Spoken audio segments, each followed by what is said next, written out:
It's on here now. The goalkeeper's beat, and South Africa have done Shagger Sport 2010. ሰላም ጤና ይስጥልን እንደምናላችሁ የተከበራችሁና የተወደዳችሁ የሸገር ስፖርት ዊዝ አበበ ግደይ የዩቲዩብ ቻናል ቤተሰቦቻችን በያላችሁበት እጅግ አስደሳች ጊዜን እያሳለፋችሁ እንደሆነ ተስፋ እናደርጋለን። መልካሙን ሁሉም ለናንተ እንመኛለን። ታዲያ ይህንን ሸገር ስፖርት ዊዝ አበበ ግደይ የሚለውን የዩቲዩብ ቻናላችንን ሰብስክራይብ አድርጉት፣ የደውል ምልክቱን ተጫኑትና አዳዲስ ፕሮግራሞችን ስንለቅ መልእክት ይድረሳችሁ። ላይክ በማድረግ እንዲሁም ደግሞ ሊንኩን ለሌሎች በማጋራት በተከታዮች ቁጥር እንድንበዛ የምንሰራቸው ፕሮግራሞችም ብዙ ሰዎች ጋር እንዲደርስ የምታደርጉትን ጥረት አጠናክራችሁ ቀጥሉ እንላለን። እስካሁን ላደረጋችሁልን ድጋፍ፣ እገዛ እና እኛን ለማንቃት ለሄዳችሁት ርቀት በሙሉ ምስጋናችን ትልቅ ነው። በጣም እጅግ በጣም አድርገን እናመሰግናለን። እሺ የዝውውር ጉዳዮችን ደግሞ እናንሳ። የዝውውር ጉዳዮች አሁን በተለያየ መንገድ እንግዲህ ትኩረት የሚስቡ ነጥቦች መነሳታቸውን የቀጠሉበት ነው። ትናንትና ምሽት እና ዛሬ ጠዋት በተለያዩ መገናኛ ብዙሃኖች እንደዚሁም ደግሞ ሰዎች ትኩረት ሰጥተው ሲመለከቷቸው ካየኋቸው ዜናዎች መካከል አንደኛው የአርሰናልን ጉዳይ የተመለከተ ነው እና ትላንትና ለአድማጮቻችን ስንነገር ነበረ ጋላታሳራይ ለማርቲኔሊ የቀረበውን ጥያቄ የተመለከተ እና በገንዘቡ ላይ አርሰናል ይስማማል ተብሎ አይጠበቅም ተብሎ ሀሳብ የተሰጠበት ነው። ወደ 38 ሚሊዮን ነው ያቀረበው ጋላታሳራይ። አሁን ግን በአርሰናል በኩል ይሁን የኦፈር ይደረግ አይደረግ ወይንም ደግሞ ራሱ ጋላታሳራይ ይህንን ሀሳብ ያምጣው አያምጣው ማረጋገጫ መስጠት አይቻልም እንጂ ማርቲኔሊን እና እንደዚሁም ደግሞ ንዋኔሪን ለጋላታሳራይ ለመስጠትና ከዛ ቪክቶር ኦስሜሄንን ወደ አርሰናል ለማምጣት አንዳንድ ምክክሮች ወይንም ደግሞ ከዚህ ዝውውር ጋር በተያያዘ ይህንን ብንመለከተው የሚል ሀሳብ እንዳለ ትልልቆቹ መገናኛ ብዙሃን ጭምር ነው ይህንን እየዘገቡ ያየ ነው እና የአርቴታ ከዚህ በፊት ያው ቪክቶር ኦስሜንን ይወዳል ይፈልጋል ወይም የሱ አድናቂ ነው ተብሎ እየተጠቀሰ ነው የነበረው። ግን አሁን ባለው ሂደት ይሄ ሀሳብ አንድሪያ ቤርታ ያምጡት በጋላታሳራይ በኩል ኦፈር ይደረግ ብቻ ቤት በኩል እንደሆነ አይታወቅም፣ ግን ይሄ ነገር ተሰምቷል። በእርግጥ አሁን ባለው ሁኔታ ጋላታሳራይ የማይደራደርበት ተጫዋች ቪክቶር ኦስሜሄን ነው።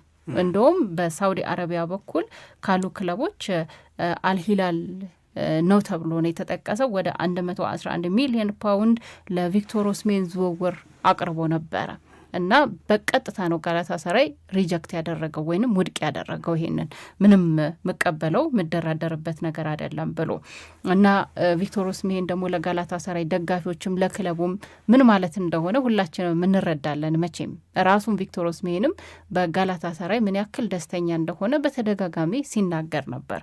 ባለፈው የውድድር ዓመት 22 ጎሎችን ያስቆጠረ ተጫዋች ነው በቱርክ ሊግ ላይ ለጋላታሳራይ እና ክለቡም ደግሞ አሸናፊ እንዲሆን ካደረጉ ተጫዋቾች መካከል በዋናነት ይጠቀሳል። አሁን 27 ዓመቱ ነው።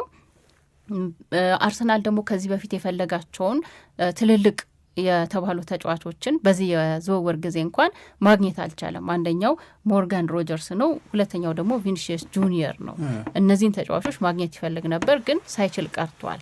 አሁን ደግሞ ወደዚህ ትልቅ ተጫዋች ፊቱን አዙሯልና በድጋሚ የማይሳካ ከሆነ ለአርሰናል ምን ማለት ነው የሚለውን በጥያቄ መልክ ያቀረቡ ሰዎች አሉ። ግን ትልቁ የወሬ የዝውውር ጉዳይ ሆኖ አይቼዋለሁ። እኔ በሁሉም መገናኛ ብዙሃን ላይ አይቼዋለሁ ብዬ መናገር እችላለሁ። አዎ እኔም አይቼዋለሁ እና ደግሞ አሪፍ ነገር ነው የእውነት ለመናገር የሆድ ማጮህ ካልሆነ ለምሳሌ እኔ አሁን በማንኛችንም አእምሮ ውስጥ ያልነበረ ነው አይደለም ቪክቶር ኦስሜሄንን እንደ አንድ ኦፕሽን የአርሰናልን የማጥቃት አቅም ለማጠናከር አላስብ ነው። በአብዛኛው ሀሳቦቹ ሲሽከረከሩ የነበሩት ሁሊያን አልቫሬዝ፣ ሞርጋን ሮጀርስ፣ ቪኒ ጁኒየር፣ ብራድሊ ባርኮላ፣ ኒኮ ዊሊያምስ እያልን ምናምን የነበር ነው። በእነዚህ ጊዜያቶች ውስጥ አንዳንዶቹ ዝውውሮች አርሰናል ያው ብልጫ ተወስዶበት አንዳንዶቹ ላይ ደግሞ ይሄንን ማድረግ ልክ አይደለም ብሎ በማመኑ ምክንያት ተጫዋቾቹን ሳያገኝ ቀርቷል። አንዳንዶቹ ደግሞ በነበሩበት ክለብ ውል ማደሳቸው ከአርሰናል ጋር እንዳይገናኙ አድርጓቸዋል። ይሄ ሀቅ ነው። ግን ያኔ በተደጋጋሚ ሲነገር የነበረው ነገር ምንድን ነው? የአርሰናል ደጋፊዎች ሞርጋን ሮጀርስን አጣን ብለው ወይም ሞርጋን ሮጀርስ ቼልሲ ገባ ብለው እንዳይጨነቁ፣ የቪኒ ጁኒየር ዝውውር አልተሳካም ብለው ቅር እንዳይላቸው እና የመሳሳት ስሜት ውስጥ እንዳይቆዩ በተደጋጋሚ ሲነገር የነበረው ሀው አንድሪያ ቤርታ ነገሮችን እንዴት ነው የሚያከናውኑት የሚል ነው። አንድሪያ ቤርታ ነገሮችን የሚያከናውኑት ይሄ ዋን ሳይድድ የሆነ ሰው አይደል። የሆነን ተጫዋች ያስባል። ያንን ያሰበውን ተጫዋች ለማግኘት ከፍተኛ ጥረት ያደርጋል። የሚሳካም ሲመስለው ያዝ ያደርጋል። ፕላን ቢ ያለው ፕላን ቢውም ላይ በተመሳሳይ ይሰራል። ከዛ ይሰራና የሆነ ርቀት ያስኬደዋል። ከዛ ኦፕሽን 3 ኦፕሽን 4 እያለ ይሄዳል። ያንዱ አለመሳካት እንግዲህ አርሰናል ምን ቀረው የሚያስብል አይደለም። አንድሪያ ቤርታ እና የአንድሪያ ቤርታ የስራ አፈጻጸም ባህሪ የሚነግረን ያልታሰቡ ግን አርሰናልን የምር የሚያጠናክሩ ታርጌቶች ሊኖሩት ይችላሉ የተባለው ነው። ትዝ ያለኝ ይሄ እንደ አሸንሲ ፈላሄ ወሬ የቪክቶር ኦስሜሄን ማለት ነው። አዎ ልክ ነው። አርሰናል ፊት መስመሩን ማጠናከር አለበት። አዎ ልክ ነው። አርሰናል የማጥቃት አቅሙ፣ ጎል የማስቆጠር አቅሙ ከፍ ወዳለ ደረጃ መሸጋገር አለበት። እንደዚህ የሚያስብ ከሆነ ቪክቶር ኦስሜሄን ለእኔ በጣም ምርጡ አማራጭ ነው። ምክንያቱም የቪክቶር ኦስሜሄን ቁጥሮች፣ ስኬቶች በነበረባቸው ክለቦች በናፖሊ በነበረባቸው ክለቦች በጋላታስራይ እነዚህ የዚህ ተጫዋቾች የሚያሳዩት ቁጥሮች በጣም በጣም በጣም የሚገርሙ ናቸው። and he is so consistent ወጥ ነው፣ የመዋዠቅ ነገር የለውም። ስለዚህ ይህንን አጋጣሚ አርሰናል ወደ ስኬት መቀየር የሚችል ከሆነ አንድ ነገር ነው። እኔ ማስታወስም የሚገባን ነገር አለ። አይ ነው የጋላታሳራይ ደጋፊዎች ይወዱታል፣ የጋላታሳራይ ሰዎች በሱ ላይ አልንደራደርም ምናምን ሊሉ ወይም ሊፎክሩ ይችላሉ። ይሄ ቆዳ ማዋረድ ነው ወይንስ የምር የሆነ አቋማቸው ነው? ቪክቶር ኦስሜሄን መውጣት ፈልጓል ነበር እንዴ ከጋላታሳራይ? አምና 2025-26 ካለቀ ከመጀመሩ በፊት እኮ የማንቸስተር ዩናይትድ ተጫዋች ሊሆን የሚችልበት እድል ተፈጥሯል እኮ። ያልተስማሙት በሁለት ነገር ነው። አንድ ጋላታሳራይ የነበረው አስኪንግ ፕራይስ ነው። ሁለት ጋላታሳራይን ለቆ የሚወጣው ቪክቶር ኦስሜሄን ሳምንታዊ ደሞዙ በጣም ከፍተኛና የተጋነነ ነው። ይህንን የተጫዋቹን ደሞዝ እየከፈለ መቀጠል ይፈልጋሉ ያስባሉ የማንቸስተር ዩናይትድ በሚለው ነገር ላይ ነው ሳይስማሙ የቀሩት እንጂ በትልልቅ ሊጎች የቱርክ ሊግ ላይ የተጫወተ ብቻ ይህንን የመሰለ አቅም መጨረስ አለበት ተብሎ እኮ አይጠበቅም። የጣሊያን ሴሪኤ ላይ የሰራውን ትልቅ ነገር በእንግሊዝ ፕሪሚየር ሊግ ወይም በሌሎቹ ሊጎች ላይ ፕሩቭ ማድረግ ያድሜው ላይ እንዴት እነ መሐመድ ሳላህ የሪታየርመንት ዕድሜያቸው ላይ የሚቀላቀሉትን ሊግ እዛው እንዴት ይከርምበታል? ኢስ ሂ ሉኪንግ ፎር ዘ መኒ ኦር ኬሪየሩን ነው ገብቶሻል ምንሽ እስኪባል ድረስ ቪክቶር ኦስሜሄን እንደ ኦፕሽን አይቶት ነበረ። ስለዚህ አርሰናል የምር ካመረረ እና ከፈለገ ልጁን ማግኘት ያን ያህል የሚያለፋና የሚያስቸግር አይመስለኝም። የሚያስቸግር ከሆነም የሚያስቸግረው የልጁን ፈቃደኝነት ማግኘት ሳይሆን የሚያስቸግረው የልጁን ደሞዝ መቋቋም ይቻላል። አሁን ለቪኒ ጁኒየር አደርጋለሁ የምትይውን ነገር ለቪክቶር ኦስሜሄንም ታደርጋለች? ያ ነው አሁን ትልቁ ጥያቄ እንጂ ኢትስ ጎይንግ ቱ ቢ በጣም ትልቅ ፕላስ ነው የሚሆነው ለአርሰናል። ቪክቶር ኦስሜሄን በዚህ በተጠናቀቀው የውድድር ዓመት ላይ ያለውን ቁጥር ብትመለከች 19 ጨዋታ ነው የተጫወተው በጉዳት በምናም 19 ጨዋታ ተጫውቶ በዛ ላይ 1713 ደቂቃ ነው ሜዳ ላይ የቆየው። 15 ጎል አግብቶ 5 አሲስት አድርጓል። ስለዚህ በ19 ጨዋታ 20 ጎል ፕላስ አሲስት አለ። በየ90 ደቂቃው 5 የግብ ሙከራ ያደርጋል። ቁጥሩ እኮ ያስደነግጣል ልጁ የእውነት ለመናገር። አሰልጣኝ ሆዜ ሞሪኒዮ ስለሱ ሲናገሩ እኔ የማውቃቸው በጣም ምርጥ የሚባሉ ስትራይከሮች አሉ፣ ፐርፌክት ከምላቸው ስትራይከሮች መካከል አንደኛው ቪክቶር ኦስሜሄን ነው ብለው ምስክርነት ሰጥተዋል። አግሬሲቭ ነው፣ ዳይሬክት ነው፣ ፊርለስ ነው፣ ምንም ፍራቻ የሚባል ነገር የለውም እና በማጥቃት ፍጥነቱ የምትተማመንበት አይነት ተጫዋች ነው ብለው ምስክርነትን ሰጥተዋል። እና ሂዝ ኦልሞስት ዘ ፐርፌክት ስትራይከር ነው የሞሪኒዮ ምስክርነት። እና ተከላካዮች እሱን እና የእሱን እንቅስቃሴ ለመከላከል በሚያደርጉት ጥረት በብዙ ሲለፉ በብዙ ሲታገሉ ታግለውም ሲያቅታቸው አያለው ብለው ምስክርነት የሚሰጡለት ተጫዋች ነው። እናም ፐርሶናሊቲ፣ ፋይቲንግ ስፕሪት እነዚህ ነገሮቹ በጣም ጥሩ ናቸው እና ስትራይከሮች የጨዋታን አጠቃላይ ውጤት ይቀይራሉ ከተባለ ቪክቶር ኦስሜሄንን የያዘ ቡድን በዚህ ረገድ አድቫንቴጅስ ነው። ስለዚህ መድፈኞቹ ጎ ፎር ሂም ነው ምለው። አዎ እንዳልከው ነው፣ ቀላል ይሆናል ተብሎ አይጠበቅም። በተለይ ከደሞዙ ጋር በተያያዘ ግን የታየው ኦፕሽን ነው። ይህንን ነገር ማድረግ የሚቻል ከሆነ እና ዲሉ በተሳካ መንገድ የሚጠናቀቅ ከሆነ አርሰናል የሚጠቀምበት ነው። ደግሞ 27 ዓመቱ ነው ገና። እንዲሁም ከዚህ የሚበልጥ ነበር ነው የሚመስለኝ። ባየናቸው አጋጣሚዎች በሙሉ ደግሞ የእሱ የሜዳ ላይ እንቅስቃሴ በጣም የተሳካ እንደነበር እናስታውሳለን። ግን ይሄ ወር የመጨረሻው ወዴት ነው የሚለውን ቀጥለን ነው የምናውቀው። ለጊዜው ግን ትልቁ የዝውውር ጉዳይ ሆኖ እየተነሳ ነው። በአርሰናል በኩል ቀጣይ እንግዲህ መልቀቅ አለበት ተብሎ የሚታሰቡ ያው ብዙ ተጫዋቾች አሉት። ቅድም ያነሳ ነው የንዋኔሪ ጉዳይ አለ፣ የገብርኤል የሱስ፣ የማርቲኔሊ እንደገና በውሰት ደግሞ ሌሎች ክለቦች ላይ ቆይተው የነበሩ ተጫዋቾችም አሁን ተመልሰዋል ወደ አርሰናል እንደ ፋቢዮ ቪዬራ አይነት ተጫዋቾች እና ኔልሰን እነሱም ለምሳሌ ኔልሰን ወደ ዌስትሃም ይሄዳል ተብሎ ነው የሚጠበቀው። ገብርኤል የሱስ ወደ ለናፖሊ ይፈርማል ተብሎ እየተጠበቀ ነው። ያው ፋቢዮ ቬራም ደግሞ በነበረበት ሃምቡርግ ይቆያል ተብሎ ይጠበቃል። እንደነዚህ አይነት ውሳኔዎች እንግዲህ በክለቡ በኩል የሚጠበቁ ናቸው። ግን አሁን ይሄ ነገር አይደለም በአብዛኛው ትኩረት የሚስበው። በውሰት የነበሩ ተጫዋቾች ተመልሰው ወዴት ይሄዳሉ፣ እዛው ይቆያሉ ምናምን የሚለው አይመስለኝም። ማን ይመጣል የሚለው ነው ትልቁ ጥያቄና ከዛ ጋር በተያዘ ለዛሬ የሰማነው አንደኛው ትልቁ ነገር ይሄ ነው። ግን አርሰናልን ስታስቢ ከተወሰነ ጊዜ በፊት በስኳድ ጉዳይ ከቤስት ኢለቨኑ ውጪ የሚያጠራጥር የሚያሰጋ ብዙም ረብ ያላቸው ተጫዋቾች የሌሉት የሚያስመካ ነገር የጎደለው ነበር በቅርብ 2-3 ዓመት ምናምን በፊት። አሁን የሚሸኛቸውን ተጫዋቾች አስቢ። ገብቶሻል? ተርፈውበት እኮ እውነቴን እኮ ተርፈውበት እኮ ሃው ስትሮንግ አርሰናል ቢካም የሚለውን ነገር አያሳይም ወይ? ጥያቄ ነው። አያሳይም? ያሳያል እኮ ጉድለታቸው ላይ እንደሰሩ። ከአርሰናል ዲማንድ በታች ነው። ጋብርኤል ሱስ ከአርሰናል በቃው ይበቃዋል እየተባለ ነው ያለው። ኤታን ንዋኔሪ፣ ሉዊስ ስኬሊ እነዚህ ቦታ ይኖራቸው ይሆን የሚባሉ አይነት ተጫዋቾች ናቸው። በእነዚህ 3 ዓመት በፊት በነበረው ጊዜ ቢሆን እነዚህ ተጫዋቾች አለልን የሚባሉ እኮ ናቸው። ልክ ነው። እንደ ትልቅ ክፍተትም በቡድን ውስጥ ይነሳ የነበረ ነገር ነው። ከዚህ ጋር በተያዘ ይህንን ካነሳን ወደ ማንቸስተር ዩናይትድ ደግሞ ስናልፍ አንድ ጉዳይ አይቻለሁኝ እኔ በተለይ የማንቸስተር ዩናይትድ አጥቂ የማስፈረምን ነጥብ በተመለከተ በጣም እርግጠኛ ይመስል የነበረው የጆሹዋ ዚርክዚ ወደ ዩቬንቱስ የመሄድ ነገር ነው። አሁን ለጊዜው ትንሽ ጋባ ያለ ይመስለኛል።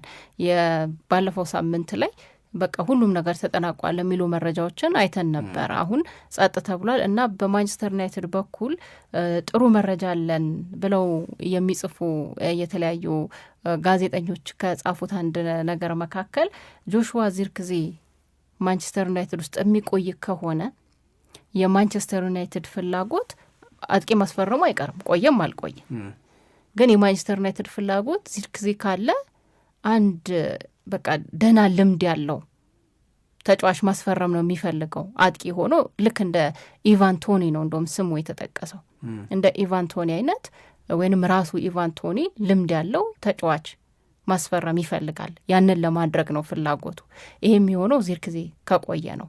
ዚርክዚ ካልቆየ ግን በእድሜው ወጣት እና ረጅም አገልግሎት መስጠት የሚችል አጥቂ ያስፈርማል። ወይንም ይሄ ነው ፍላጎቱ የማንቸስተር ዩናይትድ ተብሎ እየተጠቀሰ ነው። እና አሁን በአጥቂ መስመር ላይ ተጫዋች የማስፈረም ጉዳይ በዩናይትድ ቤት ትልቅ ትኩረት ተሰጥቶት እየተሰራ ነው። ዚርክዚ ኖረም አልኖረ ሼሽኮን የሚያግዝ ግን ትክክለኛ ውሳኔ ነው። ዚርክዚን ማኖር ለእኔ አስፈላጊ መስሎ አይታየኝም። እኔ የማንቸስተር ዩናይትድ ፍላጎት አይመስለኝም።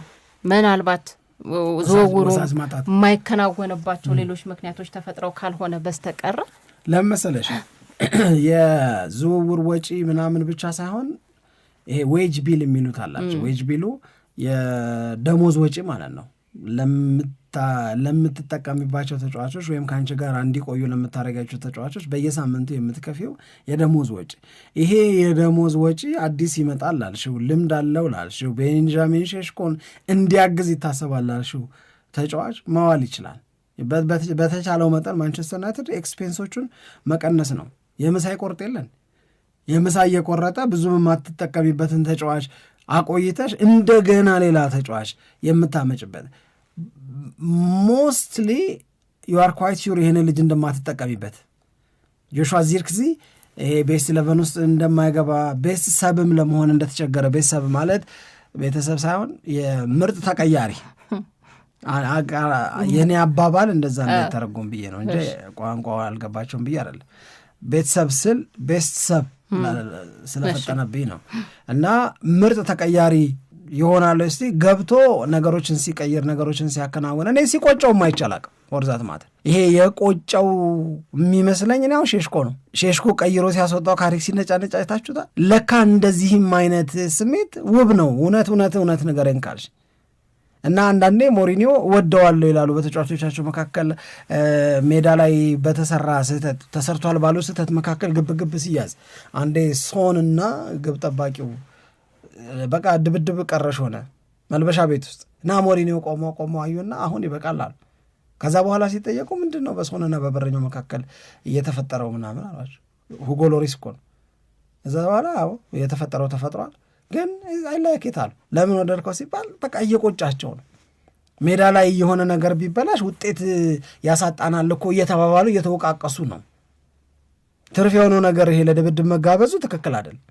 አሁን ጆሹዋ ዚርክዚ እኔ ገብቶም በቃ አንዴ በቃ ያቺ መትረየስ ተኩሷል። ልክ ነው እንደምንም ብሎ እድሉን አግኝቶ እውነት አውቶማቲክ ተኮሰ እኮ ጎል አግብቶ። ከዛ በኋላ በኤክስፔክቴሽናችንና እሱ እየሰጠን ባለው ነገር መካከል ከፍተኛ መተላለፍ አለ። ሼሽኮ ግን ተቀይሮ ሲወጣ ደህና ነኝ ብሎ በሚያስብበት ሰዓት፣ የሆነ ነገር ማድረግ እችላለሁ በሚልበት ሰዓት ተቀይሮ ሲወጣ ሲከፋው አየን። እንዴ ይሄ መከፋት ትርጉም አለው ብዬ ነው እንዳስብ ያደረገኝ። ስለዚህ ጆሹዋ ዚርክዚን ማቆየት ውስጥ የታያቸው አድቫንቴጅ ለእኔ አልታየኝም። እኔ ለምሳሌ አሁን ፒኤስጂ የገባው ማን ነበረ? ከባርሴሎና ወጥቶ አሁን ፌራን ቶሬስን አትወስጂም እንደው በእናትሽ። ያው ግን የፌራን ቶሬስ ደግሞ ፍላጎት ፓሪስ ሰን ዠርማ ነው። እዛ ላይ ነው በጣም ፍላጎት ያለው። ስለፈለጉት ነው። እዚህ አርሰናል ቢፈልገው እንደገና ማን ዩናይትድ ቢፈልገው ወይ ምናምን ቢፈልገው እና እንትኑን ያህል በቃ አይመስለኝም። ለምሳሌ አሁን ዝም ብለሽ ስታስቢው ከናፖሊ ወጥቶ ሀቪቻ ፒኤስጂን የተቀላቀለበት ዋጋ እና የእሱን ጉብዝና አናላይዝ አድርጎ ወደ ፕሪሚየር ሊጉ ክለቦች እንዲሄድ በፕሪሚየር ሊጉ ክለቦች የተደረገው ጥረት አነስተኛ መሆን እና እዛ ሄዶ ይሄ ልጅ ታሪክ ሲሰራ ስታይ አንዳንዴ በቃ የሚሰውርብሽ ነገር አለ የሚያፈዝሽ ካልሆነ በስተቀረ እኔ ዚርክዚን ማቆየት ምንም አይታየኝ። አዎ እኔም የማንቸስተር ዩናይትድ ፍላጎት ነው ብዬም አልረዳውም። ቅድም እንዳልኩት ግን ምናልባት ነገሮች በተሳካ መንገድ የማይሄዱ ከሆነ በነገራችን ላይ አማራጭ ማማጣት ደግሞ ዩቬንቱስን ብቻም አይደለም፣ በጣሊያን ሴሪያ ላይ የሚሳተፉ ሌሎች ክለቦችም የዚርክዚ ፈላጊ እንደነበሩ እኮ ይታወቃል። እና አሁን ለምን በድንገት ነገሩ ዝምና ጸጥ ሆነ የሚለው እንግዲህ ምንም የታወቀ ነገር የለም። ግን ከበጣም ይቅርታ ጋር ነው ያገልጠሽ። እሺ ዝምና ጸጥ ነገርኝ እስቲ ምንድነው ልዩነቱ? ዝምና ጸጥ ነው ምን ከቤስት ሰብ ይሻላል እንጂ ለምን ጠየቃችሁኝ እንኳን ይባላል። አይ ምንድነው ዝምን? አይ ለምሳሌ ጸጥ ረጭ ምናምን ይባላል። እኔ አሁን ጸጥም ረጭም ዝም ማለት ነው የሚመስለኝ። በደንብ እኮ ስለምሰማሽ ነው የምጠይቅሽ እኮ። አይ ልክ ነገር ሁላ ዝምና ጸጥ አረንዘይ ዋኔን ዝም ምናምን አይደለም። የምርሽን ከዝም በኋላ ነው ጸጥ የሚመጣው። አዎ እንደዛ እኮ ዲፕ ነው ጸጥ። ከዛ በኋላ ረጭ ነው ማለት ነው። ጸጥ ረጭ ደግሞ ሲሆን የበለጠ ጸጥ ረጭ እኮ አንድ ቃል አይደለም እኮ ረጭም ብሏል ይባላል፣ ግን ጸጥ ረጭም ደግሞ ይባላል እኮ። ጸጥ ረጭ አፍጥነነው ነው እንጂ ይኸውልሽ ምን መሰለሽ፣ ልክ ነው አሁን የገባኝ። በቃ ተይው፣ ዝም ጸጥ ረጭ ቶኑ ደግሞ በቃ የበለጠ ገላጭ። እሺ ለማንኛውም እነዚህን የዝውውር ነገሮች ሰምተናል። ከዝውውር ውጭ አንድ ነገር ልንገርሽ። እሺ እነዚህ በቴሌቪዥን ኳስ ስናይ ከጨዋታ መጀመር በፊት ከጨዋታ በኋላ ረፍት ሰዓት ላይ ምናምን የሚያወሩት አለ ፐንዲቶች። ማን ይመስልሻል ሀብታም ብዙ የሚከፈለው ሄንሪ አይደል? ፌር ነው ግን እውነት ለመናገር እንግዲህ አክቹዋሊ ይህንን ማለት አልነበረብኝም። በመውደድ አረኩት እኔ በመውደድ ስለሄድኩ ነው እንጂ ያው እነሱ እንትን ይላሉ። የእንግሊዞቹን ሄነሪን ስታት አስገቢ ከእንግሊዞቹ መካከል ወጣ እና 10ኛ ላይ ነው የተቀመጠው። ኢያን ራይት ስንት የሚበላ ይመስልሻል? ኢያን ራይት በአመት ወይ እንጃ መገመት ይከብዳል። አሁን የተጫዋቾች እናውቃለን፣ የአሰልጣኞችን እናውቃለን። የፐንዲተሪ ስራ የሚሰራው ለምሳሌ ኢያን ራይት ልንገርሽ 150,000 ፓውንድ ነው የሚያገኘው። በምን ያህል ጊዜ? በአንድ አመት። ትንሽ ነው። ለምን እንደ እግር ኳስ ተጫዋች አይደለም ማየት ያለበት። የፈለገ ይሁን ዛር ዘ ፌስ ኦፍ ዘ ጌም እውነት ለመናገር እኮ ግን አሁን ሌላ ፕሮፌሽናል ላይ ካሉ ስራዎች አንጻር ነው የእነሱ ስራ ደግሞ መታየት ያለበት። እኔ እንደዛ አልወስደውም። ክሪስ ሰተን 200,000 ፓውንድ ያገኛል በአመት። 9ኛ ነው። ይሄ ነው ለእኔ ልክ ያልመጣልህ ያለኝ። ማይካ ሪቻርድስ በአመት 205,000 ነው የሚከፈለው፣ 8ኛ ነው። አሁን ማይካ ሪቻርድስ የሚፈጥርልሽን ቫይብና የሚወስደውን ገብቶሻል መልሽ? እሺ። ከዛ አሌክስ ስኮት 205,000 ነው። እሷም ልክ ከማይካ ሪቻርድስ እኩል ነው የሚከፈላት።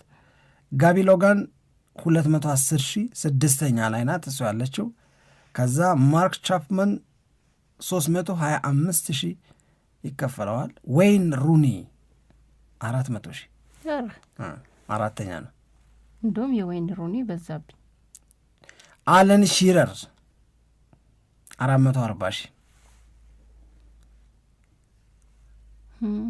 3ኛ ነው።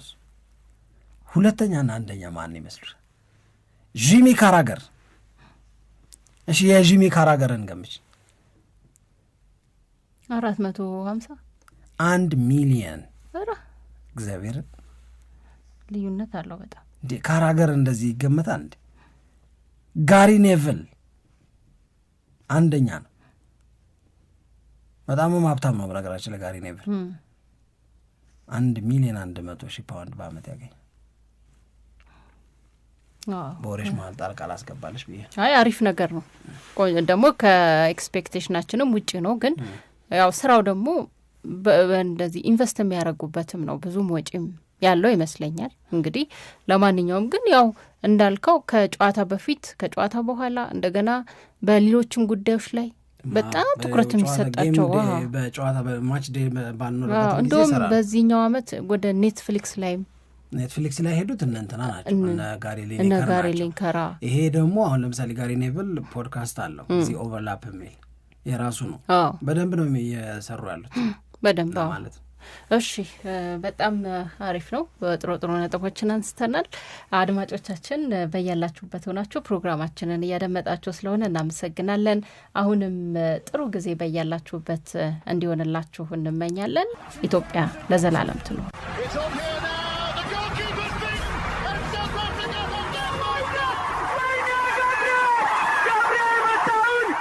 Share Sport 2010